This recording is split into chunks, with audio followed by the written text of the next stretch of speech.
Okay, welcome Samia Bano to Rahma with Rose. It's absolutely a delight to have you here, especially since I was on your podcast quite a while ago to talk about kind of subject interesting to me. I think it was religion and compassion and trauma. So welcome to so we can learn more about your life journey. Oh, thank you so much for having me, Sister Rose. I'm so happy to join you. Thank you. So, shall we start where I always like to start with the same question to all of my guests. Can you remember when you first started getting interested in spirituality? Mm.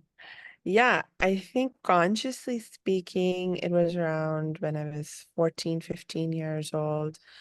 And I mean, for me, I was going through a very hard time in my life. There was a bunch of things happening in terms of my brother had a major accident, and in order to get him treatment, my mom took my brother and me and my sister to Pakistan. And we were separated from our father because our dad couldn't join us there in Pakistan, long story why. But, we were separated from him. And then when we got to Pakistan, we didn't know how long we were going to be there. So for a good year or so, I was actually out of school because we kept thinking, oh, now we'll be able to go back. Now we'll be able to go back. And in the middle of all of that, one of the things that started happening for me at an internal level was that I discovered or I realized or I recognized that what I had experienced as a child many years ago was that I'd actually been sexually abused. I mean, and that happened because when I was in Pakistan at that time, I actually happened upon a magazine article that was talking about child sexual abuse. And until I read that article, I never had the language or the words to say, this is what happened to me, you see.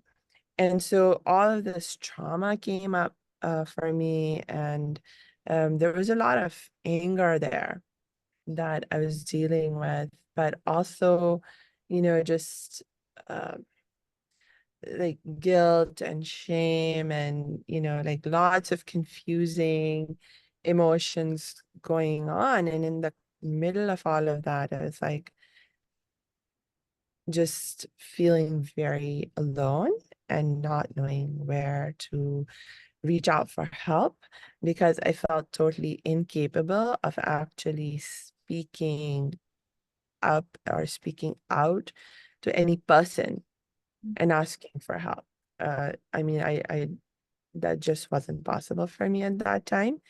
And so for me, the natural thing that happened was I was like, okay, please God help me, because I have been born and raised in a Muslim practicing family. And I would say until up to that time, I certainly never considered myself not Muslim. However, I took my Muslim identity very much for granted, and I did what I was told to do, but I never really made any conscious efforts to learn about religion and spirituality and how they were supposed to help me or how they could help me. But now, when I was finding myself in this very difficult time in my life, this was one of the avenues that just I felt drawn to. Well, first of all, I'm so sorry to hear about what you experienced as a child and that it took reading a magazine article for you to come to that realization. Um, would you be willing to talk more about like when you started to pray, like what was it like as a young woman in your early teens, what was spirituality? How did it manifest in your life? Hmm. Actually, you said there's anger and grief and trauma. Yeah. Yeah. It was the interesting. So, one of the reasons I think at least the way that I remember things happening, one of the ways that I sort of came to this idea that, oh, maybe religion is the way or spirituality is the way that I can achieve peace is because one of the things that I was doing in those days a lot was reading, reading, reading all the time. Like I couldn't deal with my emotions. Like I needed a way to escape. And my escape was just nose in a book and so I don't have to think about my life. And as a teenager, I wasn't reading books of great philosophy or anything. I was reading young adult novels and things like that. But I did happen to come across two biographies that I read that had a huge impact on me. One was The Diary of Annie Frank, which most people might have heard of. And, for those of you who may not have heard about it, it's about a young Jewish teenager during the time of the Second World War when the Holocaust was happening and their family had to go into hiding. And, you know, um, the other book was the autobiography of Johnny. I don't remember her last name, but that's what her book is called, Autobiography of Johnny. And Johnny was also a teenager when she met with a accident. She had a horseback riding accident and she ended up paralyzed from her neck down. And Johnny is actually Christian. And so I read the biographies of both of these, or Diary of Annie Frank and the autobiography of Johnny. And they both had this theme of reflecting on their own religious and spiritual life and lessons and this drawing of strength from the teachings of their religious and spiritual faith. And even though they experienced very different traumas than what I did, I still felt a sense of connection to their stories. And I felt like in my mind, oh, if their religious faith and spirituality can help them, why not mine? And so it was, um, so I was like, okay, I'm going to study more conscientiously what Islam teaches us, and I'm going to do everything that it tells me, and then, the promise of Islam is to lead me to peace, so then I will achieve peace. So Mm. with that mindset, What a conclusion to get from reading the autobiography of a Jewish girl in the Nazi era and a Christian girl. Like, what a conclusion. yeah, right. It's like why I didn't think, oh, I should uh, uh convert to Judaism or Islam. I just thought, oh, I need to dive deeper. I need to deep. I need to Dive deeper. dive deeper Tongue into twister Islam. there. Um, so I actually ended up becoming quite dogmatic in Mm. that I became obsessed with Mm. learning all the rules Mhm. and then following them to the T. That's around when I decided to start wearing a headscarf. And I was like, I'm going to pray 5 times a day. I'm going to even do all the sunnah prayers. That's when I started fasting the entire month of Ramadan and, like just becoming very, I mean, I learned so much about just fiqh and read so many hadith Like, and which is Islamic jurisprudence. Yeah. yes, yes. And it got to a point where I developed a reputation in my family about like, oh, you have a question about Islam, ask Samia. Like my aunts and uncles were coming to me because they knew even if I didn't know the answer, I had the ability to research and find things out, you And you were know. how old at this time? I was still, I so at this time that I'm talking about, it started around 14, 15 until I was almost 18 years old. I was still in Pakistan and I was going through this stage, basically. When your So, older relatives would come to you for Islamic advice too. That's quite mhm. impressive.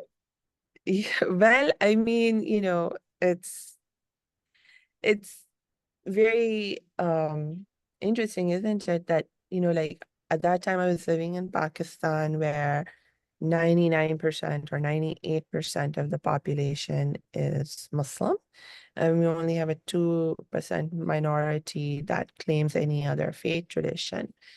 Um, and even so, most of the population, they have not read the Quran for themselves. And even so far as they know how to read the Quran, um, they they think it's only, about the recitation in Arabic. If you're reading a translation or something, that's not the Quran. And no one really makes the time to read not the Quran, uh, because the time you have to devote to religion and spirituality, you're going to read the Quran, like in Arabic, because that's what we are told, that that's how you get the points that you want, in terms of collecting the the points to go to heaven and so forth. So it's very interesting. Like, and then if you have any questions about, okay, what does Islam say? You don't know. You've never actually read books of fiqh or hadith or things like that. So you ask. And there's relatively, few people around you that you are able to ask who have made an effort. So it is what it is. Yeah, very interesting. So at this Mm. point, so you said until you're 18, you kind of became very dogmatic. Did you have influence? Where was your influence from in terms of scholars and these sorts of things? Mm. Well, a lot of what I was doing was like online. I mean, I had bought a copy of the Quran with English translation. Um, and it had some commentary integrated in that translation. It was a Pickthall translation in English with some commentary. And other than that, I was reading a lot online. There was one or two different websites. One of the websites that I was doing a lot of my research on is Islami City, where actually my dad, by that time, my dad had ended up moving to America because he was trying to organize things so that our whole family could move to America for primarily my brother's treatment, because we weren't making headway in Pakistan. There was no going back to Dubai, which is where we had been previously. So anyway, my dad was in America. He was working with this website called Islami City. He told me about it. They actually had lots of resources on there. They had a Q&A um, forum. They still do actually, which was actually really um, very informative and an easy way to search for answers for specific questions and things like that. And then there was a other wide variety of other books that I was reading. I never tried to follow any particular school of thought. I went more by subject. When a subject interested me, when a question came up that I was interested in, I was like, okay, let me learn about it from this topical perspective. So, for example, I got one of the questions I was obviously very interested in is role of women and rights of women in Islam. And so it's like, and my dad actually guided me towards a lot of the books that I ended up being influenced by. And um, my dad happens to have more liberal progressive leanings. So actually, it was interesting that on the one hand, my mindset was dogmatic, but on the other hand, I was reading like, based like just earlier today, noticed that you did an interview with Amina Wadud. I was like, yay, I love Amina Wadud. Hers was like one of the books that I read, and Farman Fatma, I see. yes. Thank you for pronouncing her name right, because I always like, oh gosh, I'm gonna mess it up. And I mean, there are many Muslims who are sort of like scandalized by their opinions. But for me, that was one of the introductions into Muslim thought, especially on women-related issues. So, yeah. Great. So it sounds like at 18, is that when you moved to the US, you said something changed then? And how did that affect what happened then? How did that affect your spirituality as a young woman? So at almost 18 is when I moved to the US. And what happened here was I started college. Mm. And going to college in America changed my life for the better. And what happened is that I got exposed to so much learning beyond just studying religion and Islam. And, like I was taking classes in all kinds of subjects as required in America in your first 2 years of college, especially, where you have to go through a program of general education. And, me, I every subject that I took, I mean, I can't remember taking a single class that I didn't love taking. And uh, classes in sociology and psychology, anthropology, even the science like physics and chemistry and uh, you know, and no matter what classes I took, I was learning lessons about life and people and behavior. And for me, it all kept connecting back to religion and spirituality. But some of the most transformative classes that I took were actually, I took a class in the philosophy of religion. Oh my God, that was just uh, amazing. And then there was a class in the history and philosophy of nonviolence that I took. That was also like life-changing because they gave me like the class that I took in the philosophy of religion, the way our teacher had structured it was we spent 4 months studying different different arguments for and against the existence of God. Mm. And um, we studied them from a lot of different perspectives.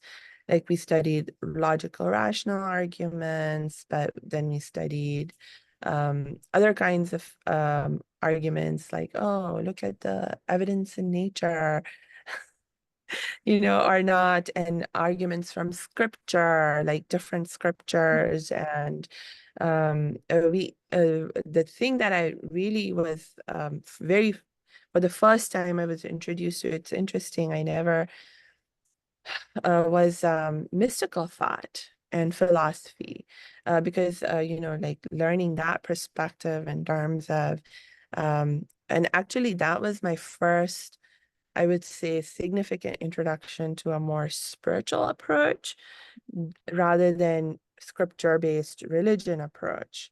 Um, when I got introduced to the the mystical uh, perspective. And obviously in our class, we were studying it from the perspective of what does it teach us in terms of arguments for and against the existence of God, but it stretched my thinking and stretched my mind and forced me to think about things that and come and grapple with, like, for example, it turns out that the argument from scripture, which like, oh, I believe in God because this is what I learned from the Quran. This is what the Quran says or the Bible says. It's actually one of the weakest arguments ever for believing in God because it's circular.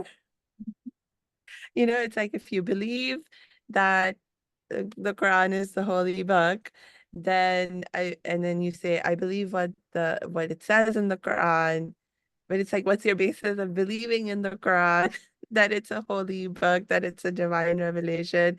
It's like also circular. It's a terrible argument. Yeah. How interesting that it was learning about religion and philosophy in a secular American university helps you Mhm. deepen your spirituality. Yeah, yeah. And like also like, especially when it comes to now I have a very social justice orientation in how I live my faith. And that was also something that I came to really um practice on as a student on college and campus life. Because I got the opportunity to get involved with so many clubs on campus and volunteer for so many different things. And I found so much joy. It was just like, when I was in Pakistan, and for me, like, um, reading all the time was the way I escaped, but that kept me isolated, you know. And here I was like, spending I would some most of the days I would reach campus around 9:30, and I'd be on campus until like 10 at night. And I was like either taking classes, doing my homework, of course, but also going to so many different clubs and volunteering for this, that. And it was a way at some levels, I was definitely still trying to escape. But the interesting thing was that because now I was with all the volunteering and stuff, it was like getting me um mixed up with people. Like I had to talk to people and work with people, things like that. It was starting to take me out of that sense of being so alone and isolated. And I found so much meaning and joy and peace in doing what I could to help other people. And it's just and like for me, every time now and then when I would open the Quran, it's like it just popped out to me how much the Quran advocates for us to, speak up against wrong and do good, and to engage in social justice work and action taking. And so um it was definitely going to college in America uh, that helped me and enabled me and inspired me to sort of take that approach to living my faith and spirituality.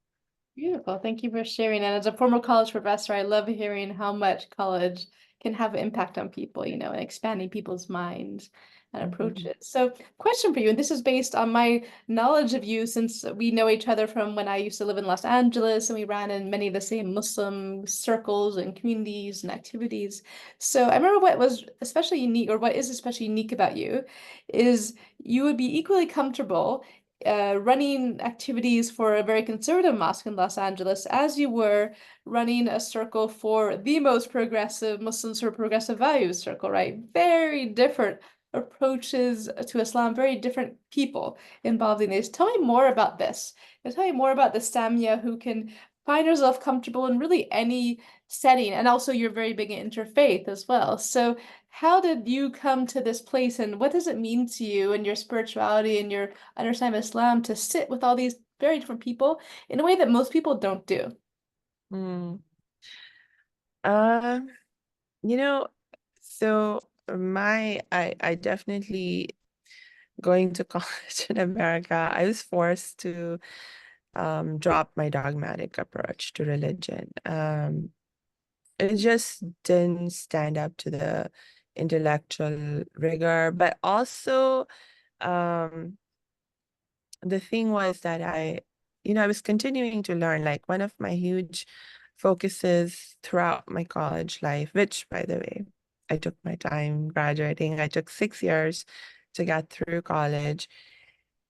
Um, and so one of my big focuses throughout that time was to like to learn everything that I could about healing. And I mean, I was a psychology major, but interestingly, some of the most important lessons that I learned about healing and how to actually experience peace in my life didn't come from my psychology classes. Um, I mean, not to disparage psychology, but you know,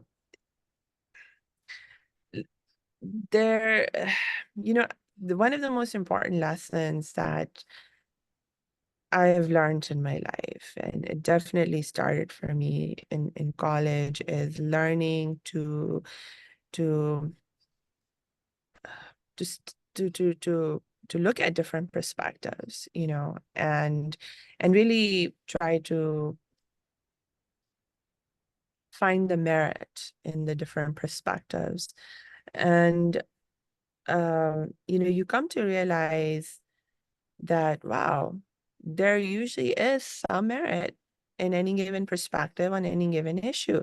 I mean, no one, I don't think, gets everything right, but everyone has some insight that's really valuable. And what I found was that my mind actually loves to put things together and find connections. And so the more diverse set of ideas that I was getting exposed to, the more exciting I found it to find, the connections and to find what I found valuable in each of those different perspectives, and to sort of create my own um, something from out of that. Um, and that's just the way that my mind seems to love to work. So that's what I do. And um,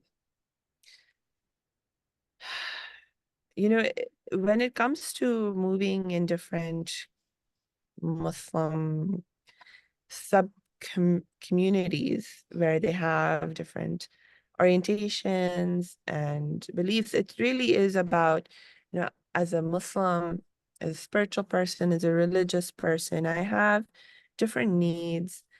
And I went seeking for different spaces because there was no one space that I found that fulfilled all the needs that I had,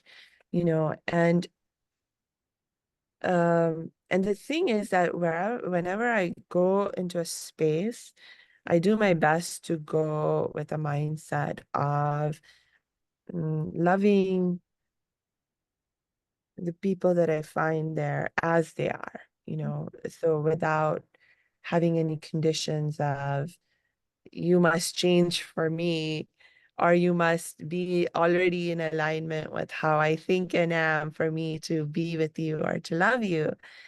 And so, for example, when I go to the conservative mosque, and I don't get involved with everything that they do there, but there are things like there's a focus on prayer and ritual that oftentimes you don't find in the more liberal progressive spaces. And so, insofar as I really value that ritual aspect of our faith tradition and our practices, like I've come to really enjoy praying in congregation.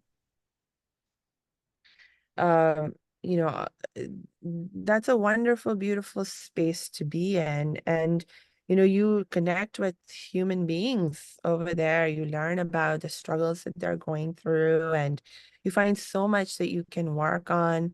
I mean, like I was working at the conservative mosque here. I jumped into helping with the youth group. And my gosh, I mean, our young people, they're struggling with so many issues, and I could relate to them. And it's like really it's sweet every once in a while, I'd get like one time there was a kid who was having some problems with one of the other adults who was in charge of the youth group. And I was trying to calm him down because and he said, "Oh, but this other lady, sister, she doesn't know how to work with." I don't know what was the exact words he used. I can't remember the exact words he used, but the way I remember it was basically he was like, "But she's not like you. She doesn't know how to be with us and treat us like you." I was like, "Oh." So it's just you find things that are meaningful, and in the same way when I go to, for example, Muslims with progressive values, they had that social justice orientation that I so loved and to and just craved. And they also, you know, I mean, they had like other things. And also again, you get to know people. I mean, forget about where you disagree or not disagree with the religious interpretations of this and that, but you just get to know the people. And again, you find, oh, there's people who are struggling, who are suffering, and there's so much you can do to step up and help out where you can. And it's not just about helping struggling people, other struggling people, but to allow yourself to receive help in the ways that you need help and care and guidance, so to allow them to love you back. And so, just focusing on the common ground, and you can find common ground wherever you go. You just have to have that, value. I think that's a very unique thing about you, Samia, that most people aren't willing to go into communities that they might not necessarily agree on all the points with. So I commend you on that. So thank you for sharing that. You mentioned that in college is when you began your healing journey, perhaps it sounds like. Tell me more about that, and I'm assuming it's a lifelong process. What has your healing journey been like, especially because of what you revealed to us about your childhood experience? Yeah. So uh, I would say, healing journey was going on all along, but I didn't realize it. Because even like when I was a, a, a younger person than even 14 years old, and I realized, oh, I've been sexually abused. I was still, I mean, because I was not being abused at that time. Like it had been thankfully many years since I'd actually experienced that. So, but I was in a stage of, denial, suppression. But, even though I was in that stage, that is a stage in the healing process in itself. And then all the anger stage that I went through, which was mostly when I was in Pakistan, that was actually a stage of the healing process too. But what happened is in America, again in college, I actually found, um, other than, me trying to help myself through reading whatever I could or becoming more religious, I actually found avenues for help and support. The first person I ever told about the fact that I was abused and actually reached out for help in that very specific context was a counselor, a therapist on campus at the Student Psychological Services Center, And I was like, I tell you, I think to this day, I that's the bravest thing I have done in my life because I was just so scared. I actually, I went and I did research. I was very, very, I was like afraid even then of anyone in my family, especially finding out about what I had experienced. So I actually did research. Even when I was in the session, I was like, okay, tell me if whatever I tell you, is this going to be confidential? And I even gave her hypotheticals of if this was true, if that was true, would you then tell my parents? Or she was like, no, no, no, none of that. No, no, it'll all stay confidential. So once I went through and I had gone with a whole backup plan of if it turns out that it wouldn't be kept confidential, then I had this whole other story uh, that I would give her that story and just get out of there. Yeah. So, but oh my gosh. So I just remember stepping out of that session, just having told her. I mean, we hadn't even done a whole lot. It was that first session, but I remember stepping out of there and I felt like I was floating, I had like just even that one session, it was like, whew, like I felt so light, like some huge burden had been lifted off my heart and soul, and I didn't even realize I was carrying it. I mean, I did, but I didn't, and it was just life-changing to just ask for help, to Yeah. just say that this is Step what happened to me and I can't handle it on my own anymore, you know. So, and then there were other really amazing resources on campus. Also, there's this club, it's called the Clothesline Project. And their whole mission is to actually foster education and understanding and about issues of sexual assault and abuse, and to give survivors a space to come and connect with each other and support each other. And it's primarily, I think, a college campus based organization. Like uh, they open chapters on various college campuses, and that was my first time connecting with other survivors, hearing other survivors' stories, and it just gives you this real sense of I'm not alone. I'm not alone, and that's so huge, because for all of this time I felt so alone, and so there were like so many cures that I was finding to this feeling of being alone on campus. And it was so hugely healing. And um, so that was a huge part of like what really helped me. And then I I I actually did training also through the Clothesline Project and how to do advocacy for survivors and victims of sexual assault and abuse. It was a beautiful training to go through, but again, it allowed me to tap into, so not just make it all about me, me, me. I need help and healing, but to do something to support other survivors. And again, that felt so empowering and so healing. And so I actually took that work further after I graduated from college. I actually went, and for 4 years I was working on a crisis hotline at a sexual assault and domestic violence agency. And, just going through the training that I had to for being a crisis counselor, it gave me amazing, I mean, skills and tools in terms of listening with more empathy and compassion and managing my own emotions, especially in fraught situations, because that was something that I had continued to be afraid of,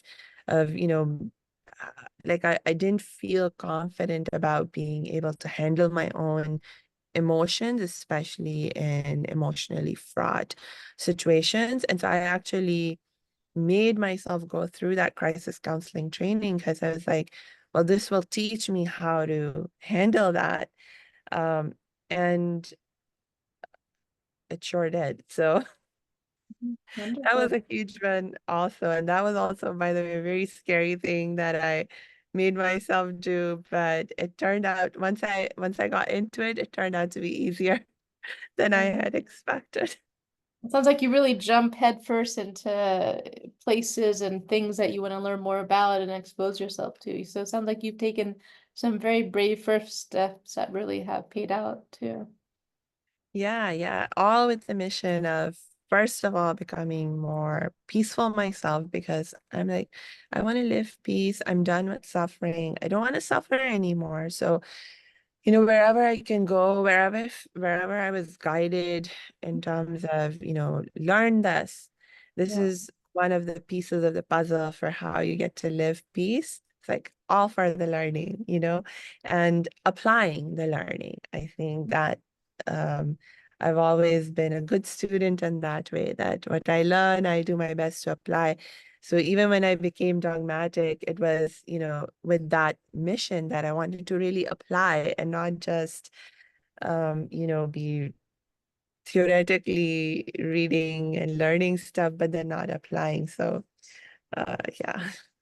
Great. So since you're on this path of applying the teachings that you've received from people, nowadays you say you want to live a life without suffering. How do you do that in terms of like what's in your toolbox, sorry. And when you go through difficult times, when you're feeling down or whatnot, what do you pull out of the toolbox? Mm. Well, so there are lots of different tools. That's awesome. I mean, great to have a Yeah, big toolbox. indeed, indeed. So I would say there's two main big categories of tools that I try to pull out from. One has to do with like mind, bringing the mind under control kind of tools.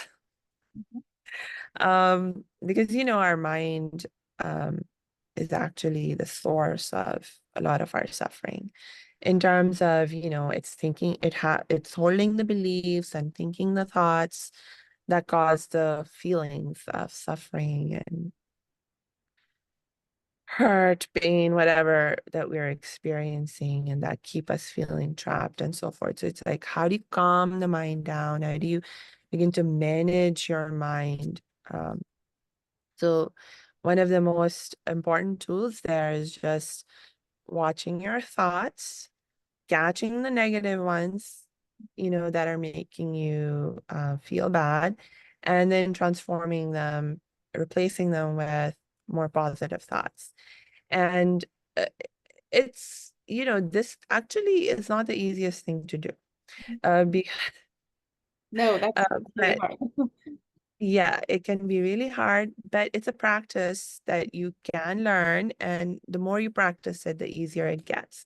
And one of the practices that I developed in terms of in this context was actually doing a lot of dhikr, because what It's so remembrance of God. And yeah. yes, remembrance of God, but it's like repeat, repeat, repeat a single prayer or phrase or thought. And so to learn to focus on repeating that one thought or prayer or whatever that you have chosen. You see, it's a skill, but it helps you to train your brain to think the thoughts that you want to think, and actually it was very interesting. My favorite prayer to keep, doing over and over again was the recitation of the Fatiha. Um, and interestingly, at first I used to do it in Arabic, but then I started doing it in English. So I had memorized an English translation that I really love, and I started, doing the tasbih, as it's called, like using prayer beads, so that you can, just sort of do it on repeat and sort of I didn't really care to count how much I was doing, but the physical act of having those beads, I mean, it's sort of like physically it gives you an anchor as well. So, that's helpful in its own way. So that's one thing. It's like, choosing positive thoughts and training your brain to think the positive thoughts that you actually find helpful and want to think, rather than allowing your brain to run wild and thinking whatever thoughts it's triggered into thinking, and that are not very happiness and peace promoting. So that's a mind related tool that I find very, very helpful to use even now when I start to find myself losing my sense of peace. Uh, and oftentimes I need to do that first. Because if I'm not able to have my mind be focused, it's very difficult for me to even think about other steps to take. So sometimes, a lot of times actually, that's where I start. And then the next tools actually is prayer. Um, and I don't do so much of the ritual prayer like Muslims. I mean, in terms of, and you stand up for ritual prayer and you do that. I do more like heart-based prayer. just connecting with my spiritual heart as I've come to understand and relate to it and know it. And wow, as soon as I'm able to just connect with my heart, whew, peace. Because, our hearts are our source of peace. So the moment you find that awareness and that connection with your heart,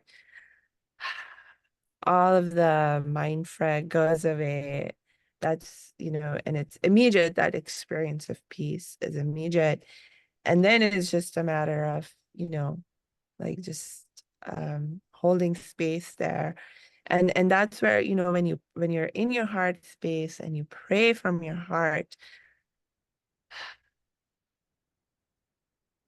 most of the time it's like very simple. It's like, again, going back to the Fatiha, it's not just a prayer, it's also a guidance in itself on how to help yourself when you're facing any kind of struggle.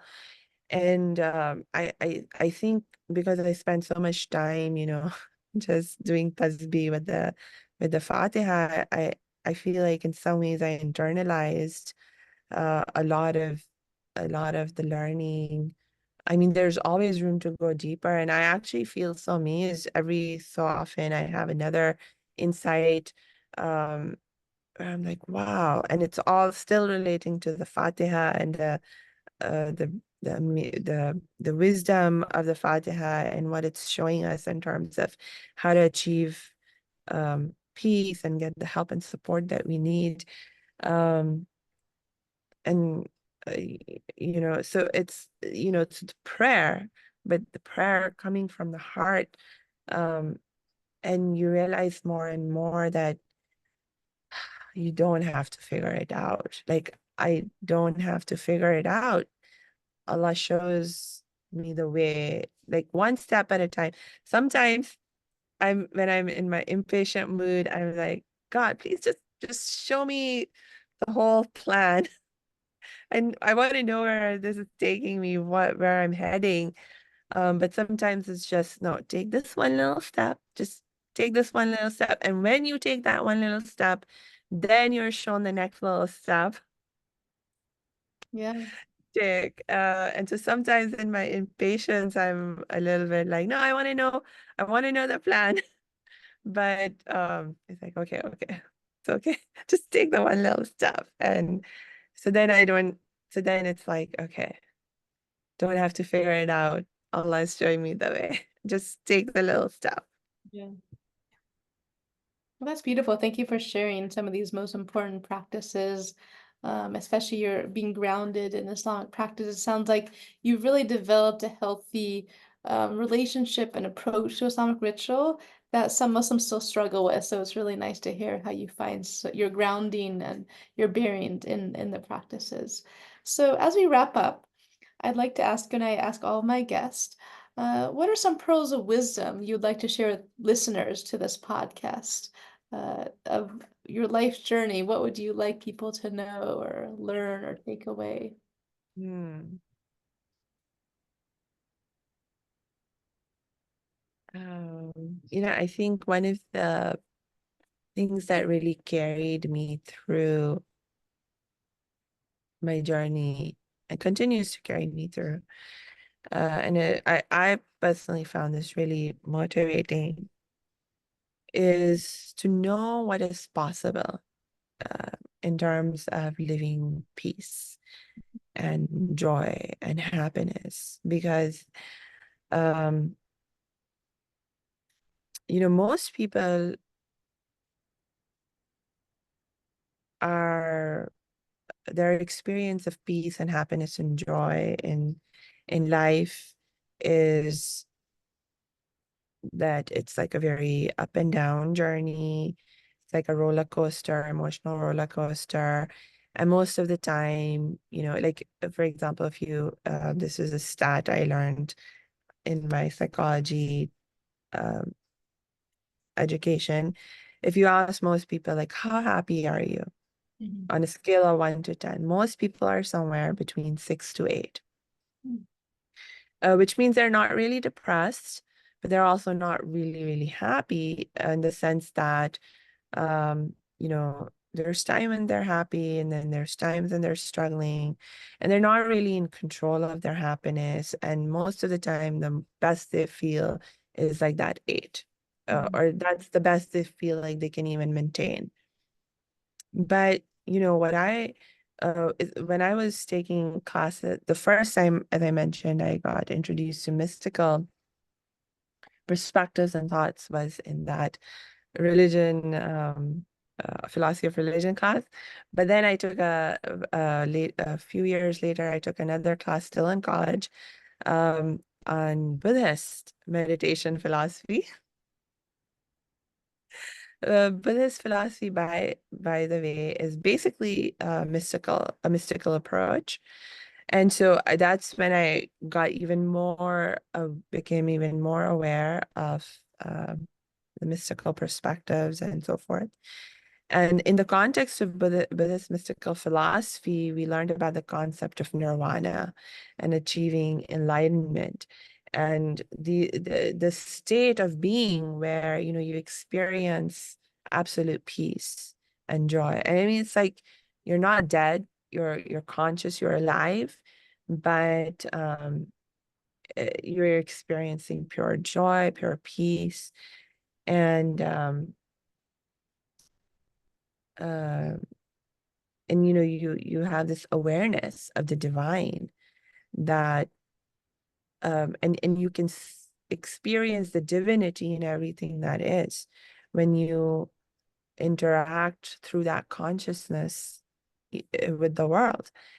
And so for me, that was such a beautiful, it's like, I want that. I want to experience that awareness and that peace and that joy. And at first, it was just because, again, I was trying to escape my suffering.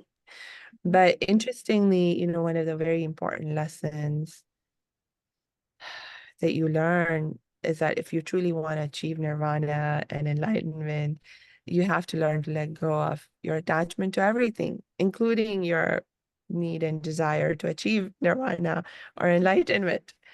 And so, in any case, that's another big lesson to learn in life. But the point was that I was learning about people and experiences where, it showed me that it's possible for us to escape this kind of roller coaster existence. It's possible for us to rise above this mediocrity of experience when it comes to our happiness and peace, where we're stuck somewhere between 6 and 8, if we are lucky and we're not actually depressed and things like that. And it gave me something higher to aim for.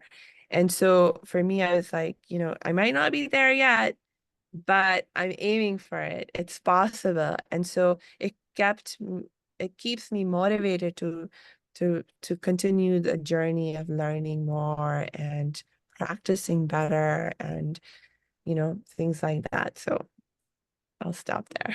Very rich, thank you. Really appreciate this conversation, Samia. I've benefited a lot, and I hope our listeners do too. Now, you call yourself the happiness coach. If people are interested in working with you, if they want to learn more about your work, where can we find you? Tell us, like in 30 seconds, kind of what you do and where they can approach you. Sure, sure. So I'm not just a happiness coach. I do claim myself to be a happiness expert, not just because I have lots of theoretical knowledge of how to be happy, but because I practice living happiness every day. And I'm so happy. It makes me so happy to help other people um, also learn how to be happy and share what I know and support them in their own quest to be more happy. And so the way you can find me, I think the most fun and easy way is to actually check out my podcast. It's called Make Change Fun and Easy. And you can just go to makechangefunandeasy.com. Very easy And website too. yes. And so you can check out my podcast. You can learn more from me on there, but also about me on the website, and more about how you can connect with me from there too. Excellent, and your website and any links you share with me will be also in the show notes. Thank you so much, Samia. This was a delight to speak with you. I feel happier just by speaking with you because your happiness really is infectious. So thank you for sharing with me and for everyone who's listening. Take care.